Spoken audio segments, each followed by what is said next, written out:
What is happening, everybody? It's another episode of Thai Tunes. This time, we're reviewing Eminem's The Death of Slim Shady, Coup de Grace. This is his 12th studio album and kind of tracks a resurgence from his previous efforts, like Theme Music to Be Murdered By.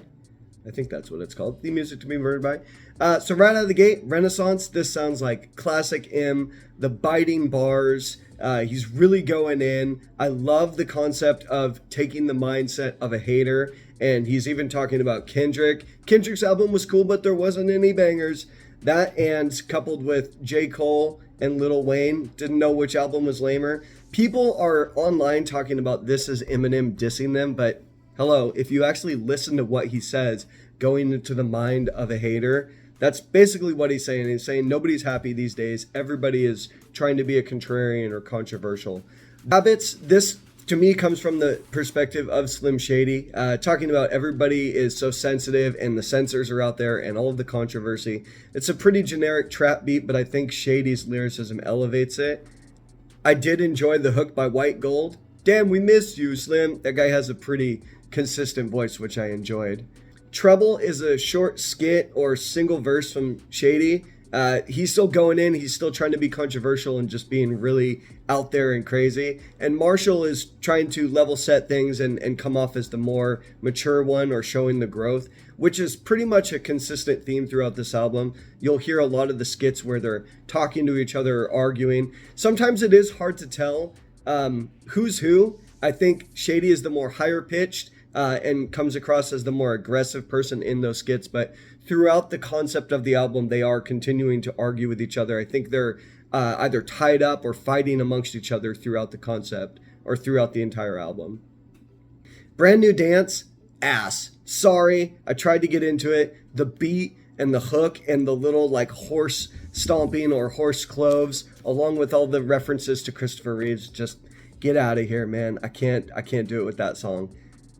Evil, this starts a trend of the next few tracks being from Slim Shady's perspective. He's just talking about all the evil things he's done, the persona, the alternative persona of Marshall Mathers, talking about drug addiction, talking about killing dogs, talking about all the crazy, sensational stuff that Eminem and Slim Shady are pretty much known for. And that stream of idea goes for the next few songs. It does pivot when we get to Fuel, which Jid, totally on brand, absolutely kills that song. The bars and the flows that he employs are sick. And then Eminem comes in, and not to be overshadowed by a feature, much like Renegade, Eminem goes in his bars and alliteration on Rapper and P. Diddy. As much as I don't like his little ad-libs or breaking the entire rhyme scheme to basically explain the bar that he did, that bar and his shots at P. Diddy are pretty phenomenal here. Road Rage, the beat is a little bit weird. It did take some time to grow on me. It is kind of like a demented looping carnival type beat, but I did like it. And the bars about fat people, again, M or Slim, is insulting all kinds of different demographics. He even takes a shot at Lizzo. It's not over before Lizzo sings. That was pretty funny to me personally. And then the switch up to Cash Money Records and the flow there with Shady, and you can kind of hear him coming over the top or coming out of the persona of Shady. He comes in and the beat switches and he starts getting that southern flow, and he's talking about how everything is juvenile and everything's about to go south. Again, reference to that Cash Money Records. I thought that was pretty clever. I do agree that there should be more of a conversation around obesity and overeating, especially in America. Not to get on my own soapbox or anything, but in typical M fashion, he does shave off a lot of that seriousness with jokes about people can't even reach down to tie their own shoes. By the time we get to Guilty Conscience 2, the theme and the concept is clearly visible to anyone, and this kind of serves as the emotional crux of the whole album. It's M versus Shady. Comparatively, Guilty Conscience was M versus Dre, and at the time, Dre was seen as a pretty controversial figure, and then Eminem came out of nowhere and just set a new low bar, if you will. So there was a lot of expectation to this track. I think it served pretty well. I do like how they go back and forth. And again, Marshall's trying to show growth, and you can't say this, and you can't be, sensational. And then Shady said, "Nah, you always said that stuff." and then hid behind my persona. So eventually Eminem does kill the Shady character. And then from here on out, the rest of the album takes a more emotional or poignant perspective. And we'll talk about that over the next couple of tracks. But this right here serves as that emotional core of the Death of Slim Shady album. I'm not going to talk about the singles too much. I thought Houdini was pretty cool by The Alchemist to flip the Abracadabra track from Steve Miller. Steve Miller actually gave Eminem a shout out, just shouting out to his consistency over the years.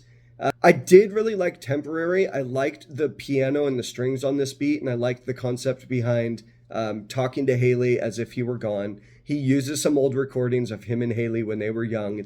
It's pretty emotional for an Eminem song. So I did like that. I even thought Skylar Grey did a pretty good job on the hook.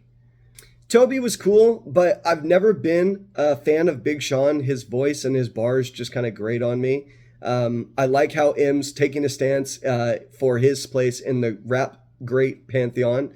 I didn't like the beat, though. I thought the beat was cool, and it seemed like it was building to something. But to me, my expectations were it was going to drop into something just much more spectacular, and it just didn't really do it for me. But it's pretty cool. I like the Tobey Maguire was bit by a spider. Me, I was bit by a goat. That was cool. It's a fun chorus.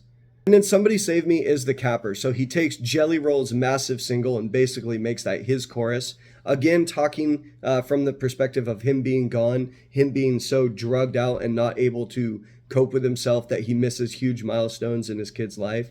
Kind of jumping on Temporary's theme, but emotionally it's pretty good, and Jelly Roll really does kill it. It being his song, he does a great job on the hook. So overall, I'd probably give it like a 7.8, 8 out of 10. I did like this more than a lot of his more recent efforts. I like the concept of killing the Slim Shady character and trying to show that growth, although he does still say a lot of crazy controversial stuff, as is par for the course with Eminem.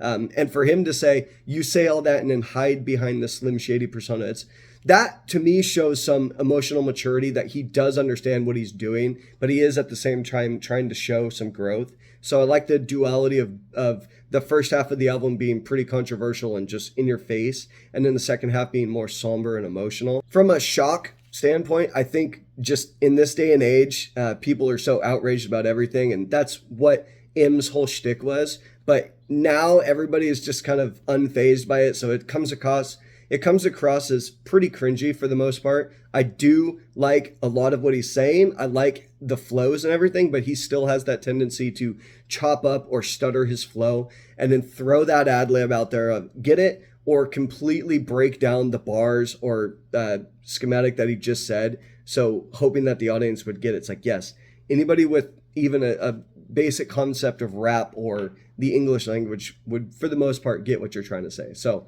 that was the review. Let me know what you guys think. I know I didn't cover all the songs, but I think for the majority of the theme of the album, I did a pretty good job. But again, let me know what you think. We got some great new music coming up. Childish Gambino, Denzel Curry. So make sure that you subscribe, like, tell your friends. I'll catch you on the next Ty Tunes.